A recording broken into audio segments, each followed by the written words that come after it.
Since the referendum, I'm afraid in this place and outside, the debate has often been polarised between hardline Brexiteers who feel who can walk away without a deal and walk off a cliff edge, and I'm afraid to say hardline Remainers who do not accept the result of the referendum and do want to find whatever way possible to stay in. And that is why I am not supporting Amendment 51 today, because the central choice for Parliament is whether we accept the outcome of the referendum and the Article 50 process and agree that the UK leaves the European Union in March 2019, or do we seek to subvert that process? And perhaps the Norway option, the European Economic Area, suits that purpose.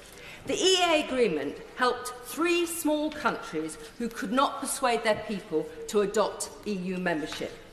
3 countries who accepted having no say in return for single market membership, accepting the role of rule takers, not rule makers. Second-class membership of the European Union. Now, much has been said about Michel Barnier this morning, saying he'll give us the EEA plus the customs union. Of course he would. He'd bite the hand off the Prime Minister for this deal, because it's, apart from leaving without any deal, it is the worst deal for the United Kingdom. I believe the Honourable Lady says shame, and actually I'm afraid to say it's that sort of contribution to this debate which is so unhelpful and divisive. I believe that we do have to reach consensus on the way ahead. I do believe we have to be as close to the single market as possible. I do believe there should be a customs arrangement. But I also importantly recognise an overlooked issue for at least 15 years since we let the first A8 in on immigration. I'm afraid she doesn't reflect that on behalf of her constituents. No, I won't give way. No, thank you. I'll give way to my honourable friend. Thank you. Can I just say to my honourable friend, she and I may disagree, but she's making an excellent speech, and she's right what she says about the tone of this debate. It must be done properly. I thank my honourable friend, because there will be a point when we leave the European Union, when on this side of the House we have to work out what are our policies for the challenges that our country faces ahead, and I know that on those areas we will come together. There is no precedent for a country the size of the UK leaving the European Union. It is new ground. It demands a new relationship, and that is not a replication of Norway. The terms of the EU membership clearly do not allow the sort of changes to freedom of movement that some of my right honourable and honourable friends have suggested.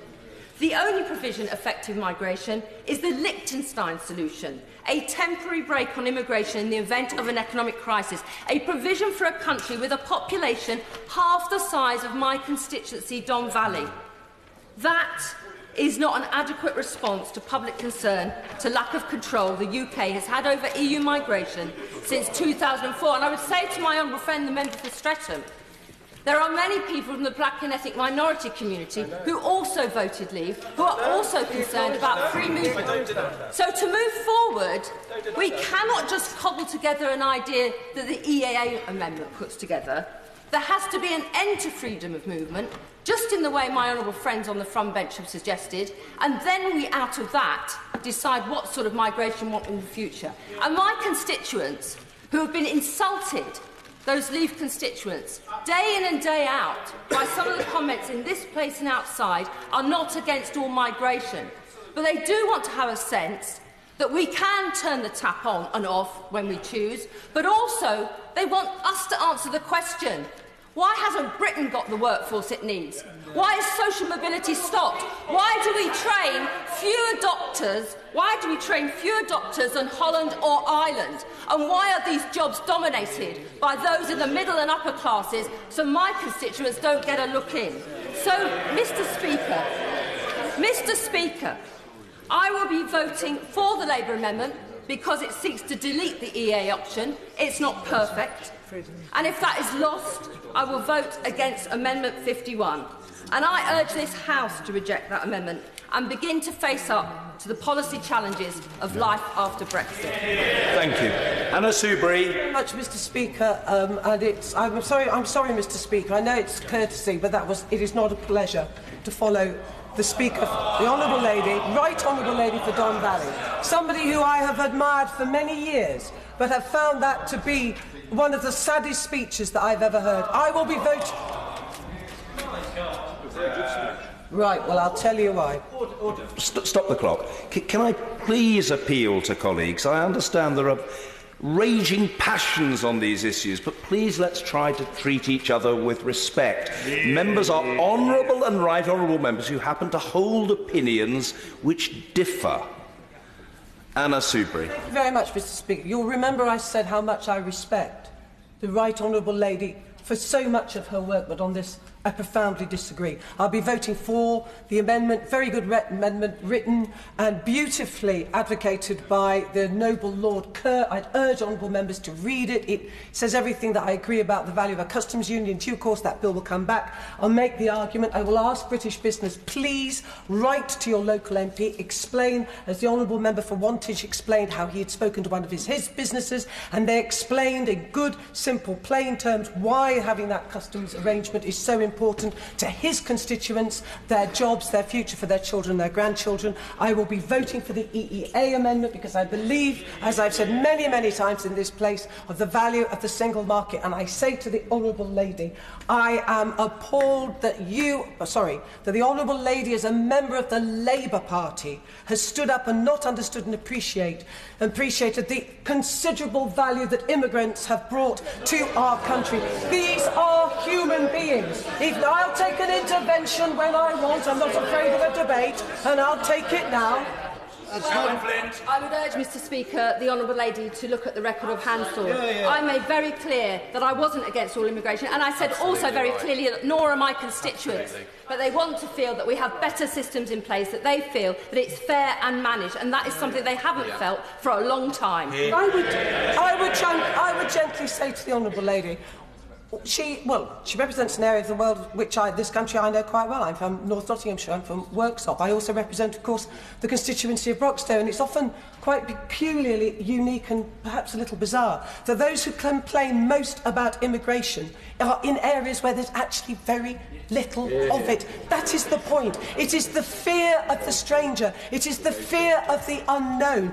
These are the arguments, the positive side of immigration, that we have a duty as members of Parliament in our constituencies to make the positive case for immigration, to have those debates with our constituents. And it's true, and I agree, that in some parts of our country there's been a large number of people who have come in, but these are invariably Polish people, Latvians, Lithuanians, who do the work that in reality our own constituents will not do.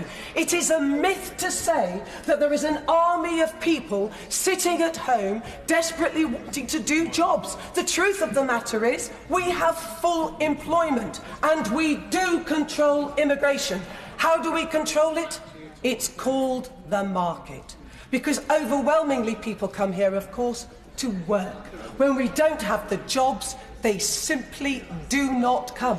Now, it's right, and I agree, and it's a sad legacy of previous Labour governments that there hasn't been the sort of investment in skills which this government is now doing and has a proud record of apprenticeships by way of example. But I'd say to the right honourable lady, she must speak to the businesses in her constituency, and she must ask them, who are these people? Where have they come from, and why haven't they employed locally? As I have done with the constituencies in the businesses in my own constituency. And I can tell you, Mr. Speaker, that there are some who have told me they've probably broken the law. They've gone out deliberately, absolutely clearly, to recruit local people into jobs. And they have found that with very few examples, they have been unable to fill the vacancies. And they take grave exception to anybody who says that they undercut in their wages or don't offer great opportunities to people. And it is a myth, as I say, that there are armies of people wanting to work who can't work because of immigration.